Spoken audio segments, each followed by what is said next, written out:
नमस्कार, स्वागत है आपका। आप देख रहे हैं इनसाइट और मैं हूं आपके साथ अमृता चौरसिया। नदियां भारत की जीवन रेखा हैं, लेकिन जब यही नदियां उफान पर आती हैं तो जीवन पर संकट बन जाती हैं। आंकड़े बताते हैं कि हमारे 329 मिलियन हेक्टेयर भूभाग में 40 मिलियन हेक्टेयर से अधिक बाढ़ प्रभावित क्षेत्र है। हर साल औसतन 75 लाख हेक्टेयर भूमि जलमग्न होती है। हर साल लगभग हजारों लोगों की जान चली जाती है। हजारों करोड़ की संपत्ति और फसलें तबाह हो जाती हैं। भारी बारिश, हिमालयी ढलानों का असंतुलन, नदी किनारों का अतिक्रमण और जलवायु परिवर्तन, ये सब हमारी बाढ़ त्रासदी को और गहरा कर रहे हैं। ताजा घटनाएं हमें ये चेतावनी देती हैं। हिमाचल और उत्तराखंड में क्लाउड बर्स्ट और लैंडस्लाइड से तबाही, पंजाब और हरियाणा में गांव-गांव डूबे, दिल्ली में यमुना का रिकॉर्ड तोड़ जलस्तर और बेंगलुरु जैसे आईटी शहर में अर्बन फ्लड से कामकाज ठप। ये संकेत है कि खतरा सिर्फ गांवों या पहाड़ों तक सीमित नहीं रहा, बल्कि हमारे शहर, उद्योग और भविष्य की अर्थव्यवस्था भी इसकी चपेट में है और इसलिए चेतने की जरूरत है।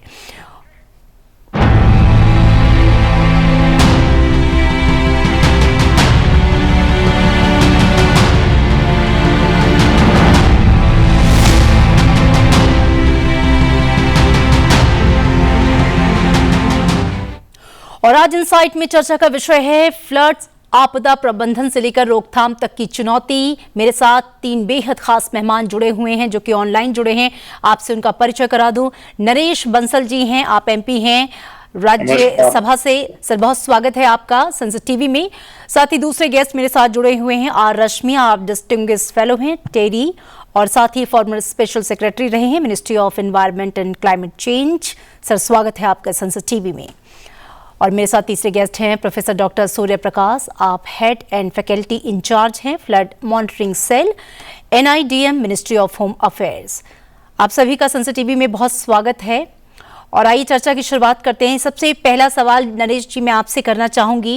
अगर हम नीति के स्तर पर बात करें, क्योंकि बाढ़ एक ऐसी समस्या है, हम हर साल इसकी चपेट में आते हैं। मॉनसून आना एक सामान्य प्रक्रिया है और बहुत अहम है, बहुत ज़रूरी भी है, लेकिन मॉनसून बहुत दर्द लेकर भी आता है। क्या वजह है कि हर साल बाढ़ में इतनी त्रासदी होती है? तमाम सरकार अपने स्तर पर जो स्टेप्स है वो उठा रही है। मैंने सुना है और देखा है कि आपने भी राज्यसभा में इस मुद्दे को बड़े जोर शोर से उठाया है, प्रश्नकाल में आपने इन मुद्दों को उठाया है। क्या आप मानते हैं कि कहीं ना कहीं लैकिंग है सेंटर या स्टेट की कोऑर्डिनेशन में भी, या फिर जो चेतावनी है वो समय से पहले दी नहीं जाती? क्योंकि जब समस्या आ जाती है उसके बाद रेस्क्यू शुरू होता है, लेकिन समस्या आने से पहले प्रिवेंटिव मेजर्स हैं, उन पर उस तरह से काम नहीं हो पा रहा है। क्या बड़ी वजह मानते हैं आप, बंसल जी? देखिए, प्रधानमंत्री नरेंद्र मोदी जी के नेतृत्व में केंद्र और राज्यों के बीच समन्वय को और मजबूत किया गया है जी। बाढ़ जैसी आपदाओं के सामने, बाढ़ जैसी आपदाओं के समय राष्ट्रीय आपदा प्रबंधन प्राधिकरण NDMA और राज्यों के आपदा प्रबंधन प्राधिकरण और NDRF, SDRF, ITBP, सेना, ये सब समन्वय के साथ, इतना समन्वय पहले कभी नहीं देखा गया, समन्वय के साथ काम करते हैं और हजारों जिंदगियों को बचाने में ये सफल भी रहते हैं। प्रधानमंत्री जी के आने के बाद आपदा प्रबंधन का अलग मंत्रालय बना, NDRF का भी गठन हुआ और त्वरित सहायता सभी राज्यों को मिलती है। उसके कारण बहुत सा नुकसान होने से बचता है। पहले समन्वय की कमी की शिकायत होती थी, लेकिन अब डिजिटल कोऑर्डिनेशन सिस्टम और 24/7 कंट्रोल रूम के जरिए हर स्तर पर तत्काल संपर्क और कार्रवाई सुनिश्चित होती है। जी, ठीक है। आप ये कह रहे हैं कि कोऑर्डिनेशन जो है वो पहले से बढ़ा है और जो कार्रवाई है वो हर स्तर पर सुनिश्चित की जा रही है। आपके पास दोबारा लौटेंगे आर रश्मि जी, मैं आपको चर्चा में शामिल करना चाहूँगी। रीसेंट IMD रिपोर्ट्स ये बताती है कि एक्सट्रीम रेनफॉल इवेंट्स और फ्लैश फ्लड्स जो है वो बढ़ रहे हैं। अगर हम ये जानना चाहें कि पॉलिसी लेवल पर भारत की टॉप 3 प्रायोरिटीज क्या होनी चाहिए, क्योंकि समस्याएं हम देख रहे हैं कि पिछले कुछ दिनों में, जिसकी बहुत सारी वजहें हैं, बढ़ी हैं। जी, बहुत बहुत धन्यवाद अमृता जी, आपको इस प्रोग्राम में मुझे बुलाने के लिए। जी, इसमें कोई संदेह नहीं है कि ये जो प्राकृतिक विभीषिकाएं हैं, इनकी रफ्तार और इनकी फ्रीक्वेंसी बढ़ रही है। और इसकी वजह हम सब जानते हैं कि क्लाइमेट चेंज तो हो ही रहा है। हमारे अपने देश में, साउथ एशिया में, ये जो आप टेम्परेचर राइज है पिछले 100 सालों में करीब 0.7 डिग्री हो चुका है।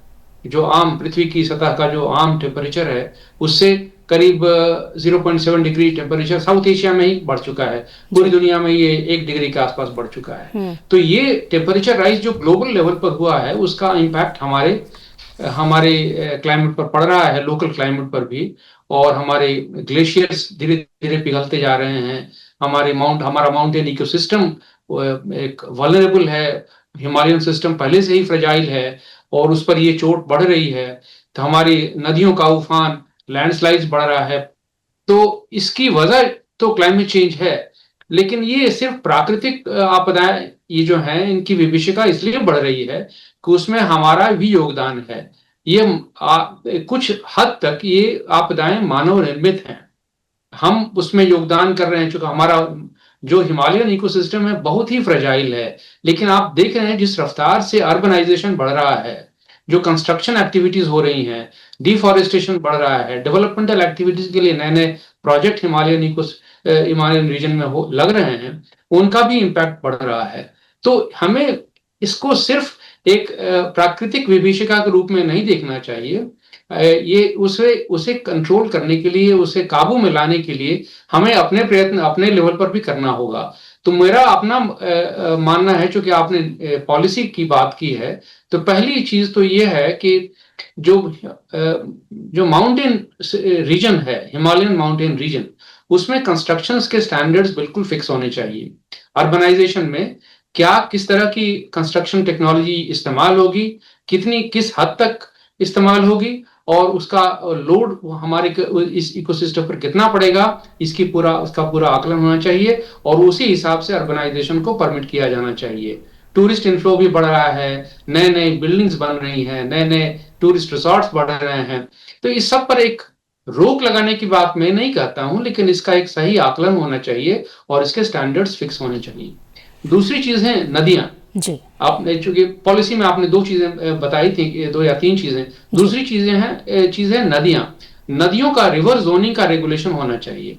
नदियां जो उफनती हैं और नदियों के किनारे किनारे हमारे पूरे शहर बसते चले जा रहे हैं, आबादी बढ़ती चली जा रही है, तो नदियों का भी अपना उनका एक बहाव का एक तरीका है, उसमें हमें अवरोध नहीं डालना चाहिए। और हमारा रेवेन्यू और लैंड सिस्टम जो है, लैंड ओनरशिप का सिस्टम, उसको पूरी तरह से बदलने की जरूरत है, ताकि नदियों की गति में कोई अवरोध ना पड़े और ये इस तरह का जो इकोनॉमिक और डैमेज हो रहा है अर्बन सिस्टम्स का, वो डैमेज ना पड़े। तो ये 2 चीजें मुख्य हैं। जी, बहुत अच्छी चीज़ों को पॉइंट आउट किया है आपने। प्रोफेसर डॉक्टर सूर्य प्रकाश, आपके पास मैं आना चाहूँगी। और जो इशारा किया है आर रश्मि जी ने, जो उन्होंने बताया है कि कहीं ना कहीं ये जो आपदाएं हैं, वो हम जो कर रहे हैं प्रकृति के छेड़छाड़, उसकी देन है। एनडीएमए गाइडलाइंस ये कहती है फोरकास्टिंग सिस्टम इम्प्रूव हुए हैं, लेकिन ग्राउंड लेवल वार्निंग और इवैक्यूएशन अभी भी वीक है। आपसे मैं ये समझना चाहूँगी कि अगर ऐसा है तो इस गैप को पाटने के लिए क्या किया जा रहा है, और जो मानव निर्मित जो कहीं ना कहीं हर्डल्स, जो मानव की वजह से समस्याएं आ रही हैं, क्या उसको लेकर कोई ठोस कदम अब तक उठाए नहीं गए, और नहीं उठाए गए तो क्यों नहीं उठाए गए? इस दिशा में क्या कुछ आगे सोचा जा रहा है? धन्यवाद अमृता जी। मुझसे पहले माननीय श्री नरेश बंसल जी और श्री रश्मि जी ने जो बोला, मैं उनकी बात को सहमति प्रकट करना चाहूँगा कि जलवायु परिवर्तन, विकास कार्य, नदियों और जो हमारी भूमि का उपयोग है, इनके जुड़ाव की वजह से जहाँ भी इंटरसेक्शंस होते हैं और गलत उपयोग होते हैं, हमारी विभीषिकाएं बढ़ जाती हैं। जी। इसके साथ ही मैं ये भी जिक्र करना चाहूँगा कि कल ही रविवार को जब मन की बात में प्रधानमंत्री महोदय जी ने भी कहा कि हमारी प्राकृतिक आपदाओं का असर हम पे बढ़ रहा है, क्योंकि कई जगह हम नियमित का नियंत्रण नहीं कर पा रहे हैं जैसा हमें जरूरी है। और इसके साथ ही आपको ये भी मैं बताना चाहूंगा कि गृह मंत्रालय, जो कि हमारा नोडल मंत्रालय है आपदा प्रबंधन के लिए, माननीय श्री हमारे अमित शाह जी जो गृह मंत्री हैं, उन्होंने भी इस बात पे काफी जोर दिया है। इनफैक्ट ये फ्लड मॉनिटरिंग सेल का गठन इसी वजह से किया गया था कि आपदाओं के बारे में विशेषकर मैं कहना चाहूंगा बाढ़ के बारे में हम बहुत सारी बातें जानते हैं, इसका पूर्वानुमान हम लगा सकते हैं, हमें पता है कितनी बारिश हो रही है। हमारा जो मौसम विभाग है उसने काफी उसमें प्रगति की है और बहुत सारी आपदाओं में हमने सफलता भी हासिल की है। जैसे कि चक्रवात के विषय में मैं कहना चाहूँ, बिपरजॉय साइक्लोन गुजरात में हुआ था तो काफी 0 कैजुअलिटी हमने अचीव की। ना सिर्फ हमने मानव जनहानि को बचाया बल्कि कोई भी जीव जंतु हानि को भी होने से बचाया था। परंतु जहां तक बाढ़ की बात है, ये एक प्राकृतिक विपदा है जिसमें हर साल बारिश तो होनी है, मानसून में हमें पानी चाहिए ही चाहिए। बिल्कुल बिल्कुल। परंतु इसके बीच में जो हम नदी के जो हमारे स्थान है उसको जो हम ऑक्यूपाई कर लेते हैं और उस स्थलों में कुछ निर्माण कार्य कर देते हैं, तो उनकी वजह से हमारा एक तो ज्यादा नुकसान हो जाता है और दूसरा नदी में जो एम्बैंकमेंट्स के बाद हम थोड़ा सा ऐसा कर देते हैं कि उसमें का रास्ता कम हो जाता है और पानी का बहाव ज्यादा आ जाता है और कई जगह बांध हमसे अचानक पानी छोड़ दिया जाता है, तो कई कारणों से पानी की जो मात्रा बढ़ जाती है और ओवरफ्लो जो होता है उससे इनंडेशंस का इम्पैक्ट काफी बढ़ जाता है। तो समन्वय, जैसे नरेश बंसल जी ने कहा कि हमारा स्टेट सेंटर का बड़ा अच्छा है और हमारी आपदा मोचन बल का भी है, चाहे वो राज्य स्तर के हों या राष्ट्रीय स्तर के हों, परंतु समन्वय जो डिफरेंट एजेंसीज का चाहिए, जैसे डैम कंट्रोल अथॉरिटीज हैं जो हमारी, अब डैम सेफ्टी एक्ट भी आ गया 2021 में, उसके जरिए भी हम काफी कंट्रोल करने की कोशिश की है।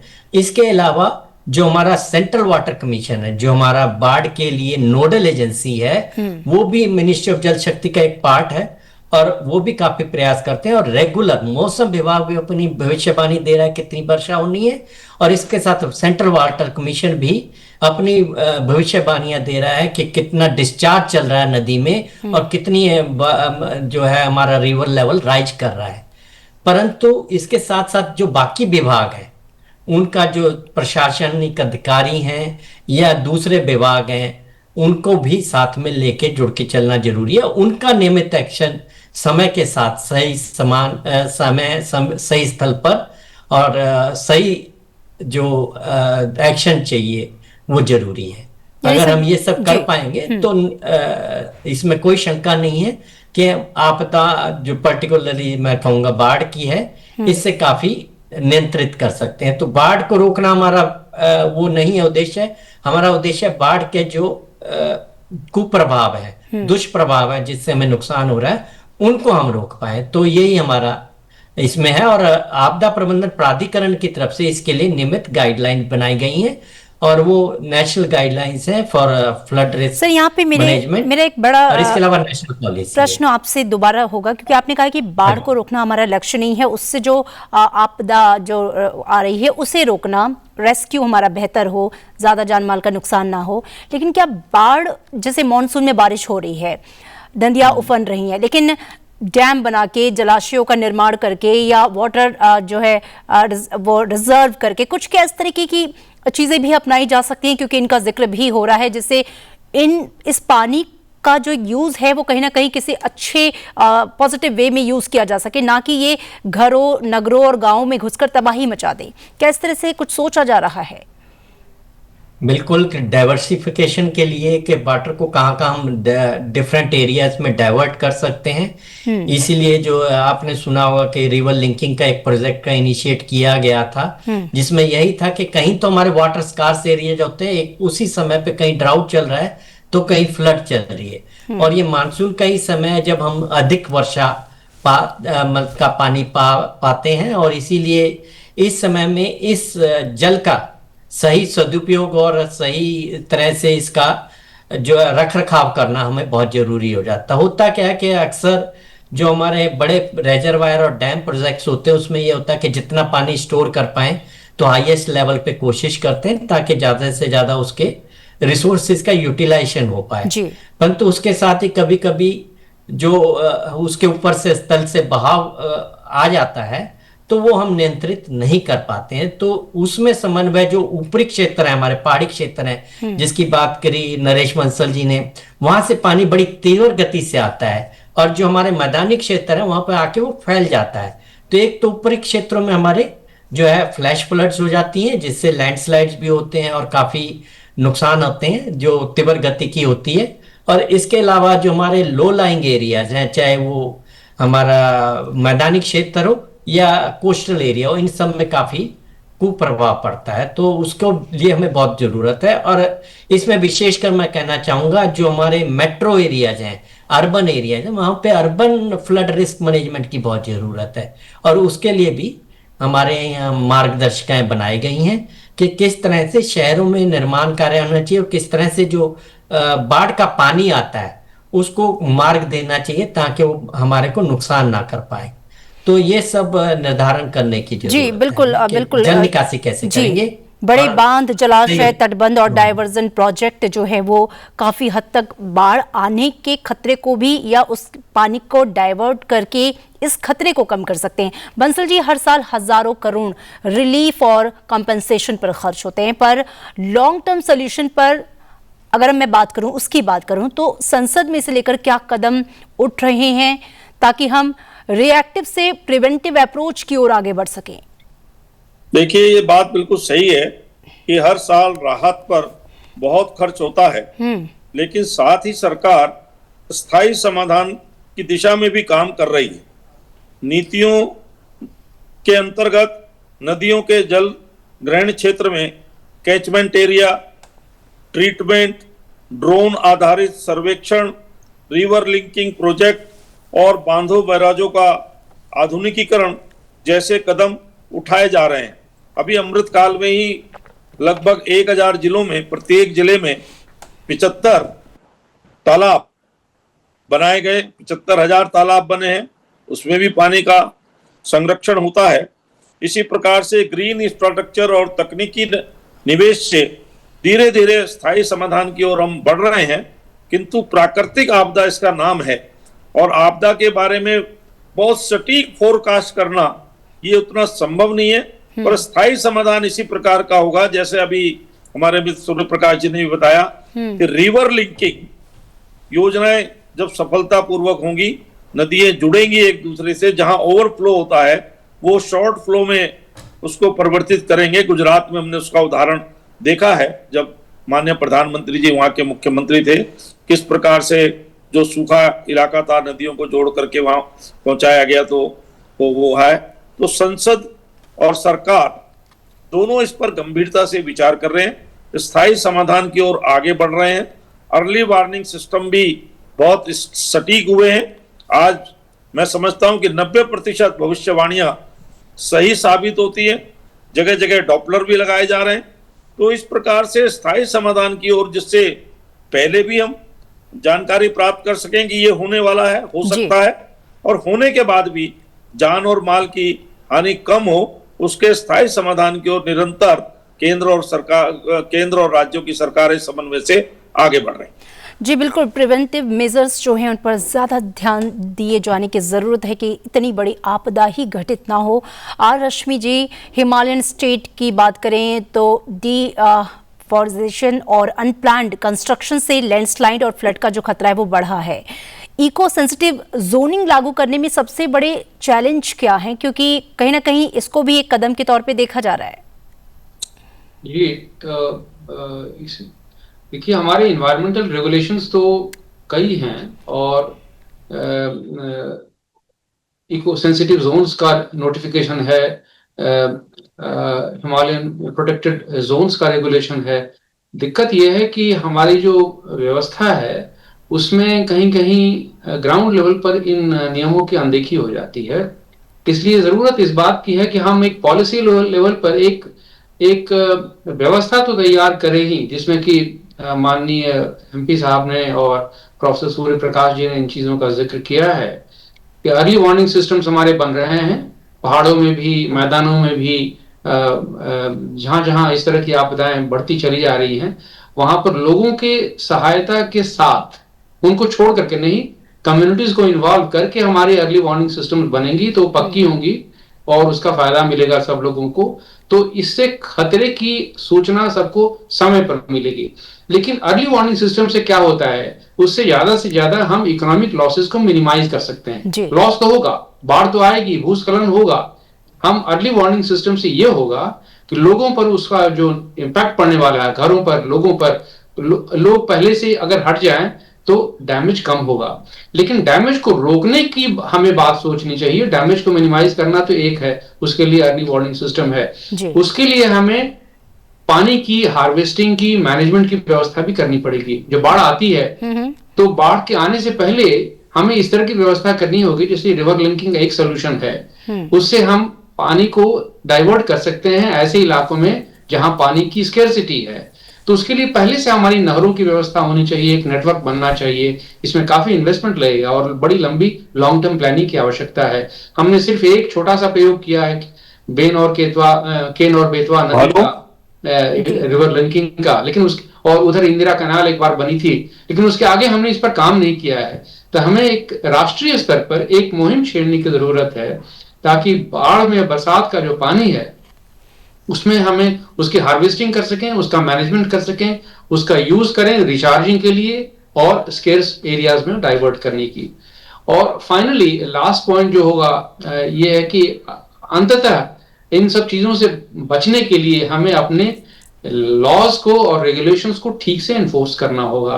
अभी आज भी जैसे नदियों का जो जल ग्रहण क्षेत्र है वो नोटिफाइड है, लेकिन फिर भी उसमें मकान बनते चले जा रहे हैं।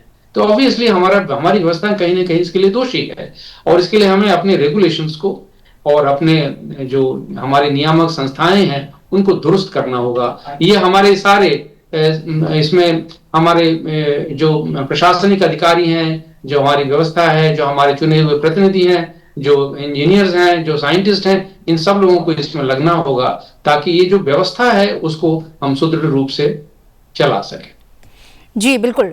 डॉक्टर सूर्य प्रकाश, अक्सर रिलीफ ऑपरेशंस डैमेज होने के बाद शुरू होते हैं, क्या अब जरूरत है कि हम कम्युनिटी लेवल फ्लड ड्रिल और प्री पोजिशन्ड रिलीफ सप्लाई चेन को इंस्टीट्यूशनलाइज करें, जिसका जिक्र रश्मि जी ने भी किया हुआ है? बहुत अच्छी बात कही है अमृता जी आपने। अब हम प्रोएक्टिव, असल में जब आपदा प्रबंधन कानून दिसंबर 2005 में आया तो इस बातों को रखा गया कि हम हमेशा से पहले रिएक्टिव, एडॉक और पीस मील अप्रोच पे विश्वास करते थे जब कुछ हो जाता था, और उसके बाद हम रिलीफ सप्लाई, सर्च, रेस्क्यू ये सारे काम करते थे। परंतु इस कानून के आने के बाद से बहुत सारे बदलाव आए हैं और एक सिस्टम बना है। अब रिसेंटली 2015 में इस बात के बड़ा जिक्र हुआ अंतरराष्ट्रीय स्तर पर संडई में, जहां पर सुनामी आया था जापान में। थर्ड वर्ल्ड कॉन्फ्रेंस 2015 में हुई और एक हम फ्रेमवर्क से निकल के आए जिसको Sendai framework for disaster risk reduction कहते हैं, जिसमें 4 प्रायोरिटी एक्शन डिसाइड हुए। पहला था कि अंडरस्टैंडिंग डिजास्टर रिस्क, कि हमें जोखिमों का आकलन कर लेना चाहिए और समझ लेना चाहिए कि उसके क्या कारण है, क्या कारक हैं और कितनी बड़ी समस्याएं हैं ये। और दूसरा था strengthening governance for disaster risk reduction, मतलब जितना हमारा प्रशासनिक और शासन तंत्र है उसको हम मजबूत करें इन आपदाओं से डील करने के लिए। इसमें ये आता है, जैसे हमने एनडीएमए बना दिया, अभी रिसेंटली मार्च 2025 में ही हमने एक अर्बन डिजास्टर मैनेजमेंट अथॉरिटी के लिए भी प्रपोजल जो है हमारे पार्लियामेंट से पास हुआ और एक अमेंडमेंट आया। तो स्थानीय स्तर पर जो समुदाय का जो सहभागिता है और या साझेदारी है, ये सुनिश्चित करने के लिए इस तरह की हमारी अर्बन लोकल बॉडीज के पार्टिसिपेशन की बहुत जरूरत है। और इसमें पीआरआईज का रूरल एरिया में और हमारी म्युनिसिपलिटीज और म्युनिसिपल कॉर्पोरेशंस और बॉडीज का अर्बन एरियाज में बहुत महत्वपूर्ण भूमिका है। जी। तो ये जो समुदाय आधारित जो रश्मि जी ने बोला, ये बहुत ही जरूरी है, क्योंकि जब तक हमारे समुदाय का हर व्यक्ति सचेत नहीं हो जाता, जागृत नहीं हो जाता और अपने लिए खुद से सुरक्षा के लिए आत्मनिर्भरता नहीं लाता, तब तक हम आपदाओं पे पूर्ण तौर पे काबू नहीं कर पाते। वो इंग्लिश में हम कहते हैं नो वन इज प्रिपेयर्ड और safe until everyone is safe. तो और इंग्लिश में हम ये भी बोलते हैं no one leave behind, all inclusive approach. तो हमारा ये है कि जब तक सबको इसमें सम्मिलित नहीं कर लेते आपदा प्रबंधन में और समुदाय का हर व्यक्ति इसके बारे में बिल्कुल, ये कहीं ना कहीं ये जिम्मेदारी सामूहिक है, ये जिम्मेदारी सामूहिक है बिल्कुल, न सिर्फ सरकार की, न सिर्फ एजेंसियों की, और बल्कि लोगों को भी अपनी सहभागिता दिखानी होगी। और कहीं ना कहीं ये जो हम ड्रिल की बात कर रहे हैं, प्रिवेंटिव मेजर्स की बात कर रहे हैं, ये बहुत इंपॉर्टेंट हो जाता है। नरेश बंसल जी, चूंकि वक्त कम है, मैं क्लोजिंग कमेंट लेना चाहूंगी कि आपको लगता है अब जरूरत है कि नेशनल फ्लड रेजिलियंस मिशन की शुरुआत हो, जैसे नेशनल क्लीन गंगा मिशन बनाया गया, जिससे प्रिवेंशन, प्रिपेयर्डनेस और कम्युनिटी ड्रिल सब शामिल है, तो ऐसी ही कोई जरूरत अब बाढ़ से निपटने के लिए भी होनी चाहिए? देखिए, भारत सरकार पहले ही राष्ट्रीय आपदा प्रबंधन योजना और प्रधानमंत्री कृषि सिंचाई योजना के अंतर्गत कई पहल कर रही है, लेकिन इस सुझाव पर भी गंभीरता से विचार हो रहा है कि बाढ़ प्रबंधन और जलवायु परिवर्तन के बढ़ते खतरे को देखते हुए व्यापक नेशनल फ्लड रिसाइलेंस मिशन शुरू किया जाए। सरकार की मंशा स्पष्ट है कि गंगा की तरह बाढ़ प्रबंधन भी राष्ट्रीय प्राथमिकता बनना चाहिए। जैसे गंगा स्वच्छ मिशन हमने चलाया है, उसी प्रकार से बाढ़ प्रबंधन भी राष्ट्रीय प्राथमिकता बनना चाहिए। इस पर सरकार काम कर रही है। जी बिल्कुल। और डॉक्टर सूर्य प्रकाश जी, मैं आपसे चाहूंगी क्लोजिंग कमेंट, क्योंकि सिचुएशन हमारे सामने है, तमाम मेजर्स जो हैं वो उठाए जा रहे हैं टेक्नोलॉजी के माध्यम से भी, और सरकार भी अब नई नई योजनाओं को लेकर आ रही है, लेकिन अभी और क्या कुछ किया जाना जरूरी है, किस दिशा में आगे बढ़ना जरूरी है?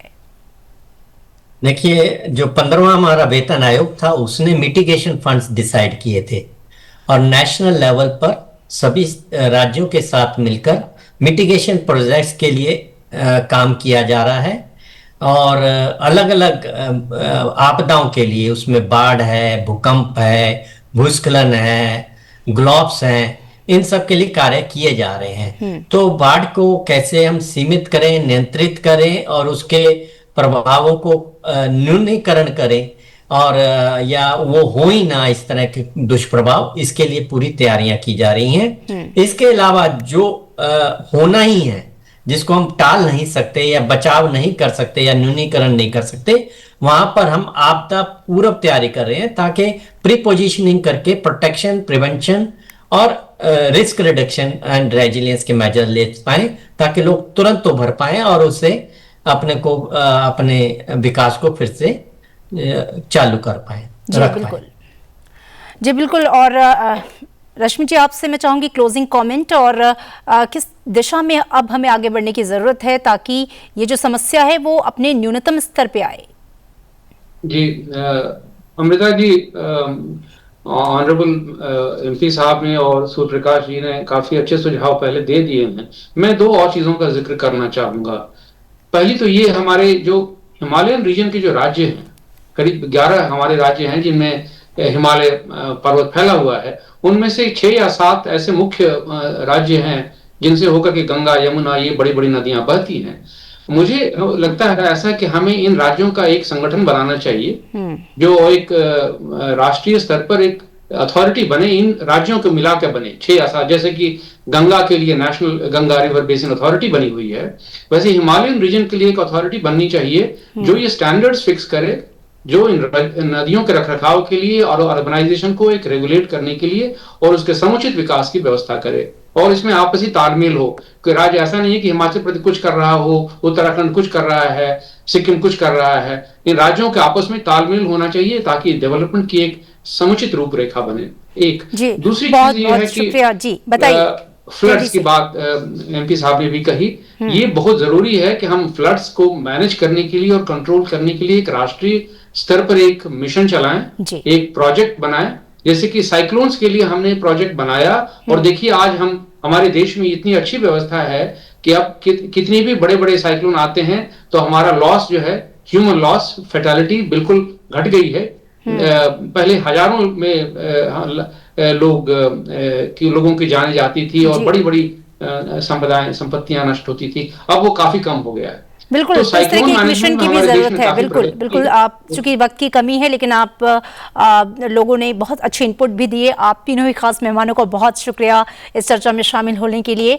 आज की चर्चा ने साफ कर दिया कि बाढ़ केवल एक प्राकृतिक आपदा नहीं, बल्कि ये हमारी नीतियों, हमारी तैयारियों, हमारे निर्णयों का भी एक आईना है। हर साल जब नदियां उफान पर आती हैं तो हम राहत और मुआवजे पर करोड़ों खर्च करते हैं, लेकिन यदि समय रहते रोकथाम, पूर्व चेतावनी और स्थायी समाधान पर ध्यान दें तो हजारों जानें और अरबों की संपत्ति बचाई जा सकती है। फिलहाल इस स्पेशल एडिशन में इतना ही। आप इस कार्यक्रम को संसद टीवी के तमाम यूट्यूब चैनल्स पर देख सकते हैं। नमस्कार, देखते रहिए संसद टीवी।